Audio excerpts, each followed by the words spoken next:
High, আপনারা কেমন আছেন? সবাই ভালো আছেন তো?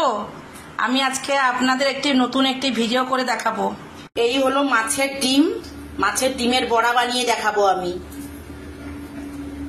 লঙ্কা কুচি, একটা পেঁয়াজ, একটু আদা কুচি, গোটা জিরে, অল্প করে হলুদ গুঁড়ো, একটু পোস্ত, অল্প জিরে গুঁড়ো, পরিমাণ মতন লবণ, 2 চামচ বেসন, সবকিছু দিয়ে আমি অল্প পরিমাণ জল দিয়ে ভালো করে মাখিয়ে নেব। ভালো করে মাখানো হয়ে গেছে, এবারে আমি ভেজে আপনাদের দেখাবো। কড়াতে আমি তেল দিয়ে দিলাম। তেল গরম হয়ে গেলে আমি ছোট করে ডিম আকারে দিয়ে দেবো। এইভাবে আপনারা করবেন, দেখবেন ভালো লাগবে। আমি আপনাদের পরে কেমন হয়েছে ছবি করে দেখাবো। আমার মাছের ডিমের বড়া একদম রেডি।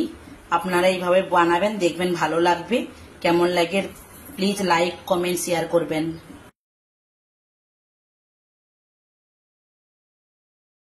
ভালো হয়েছে খেতে। মোটা তো কি হয়েছে, তা বলে কি খাবো না নাকি? Bye bye. তাই আমি ঠিক বললাম তো বন্ধুরা?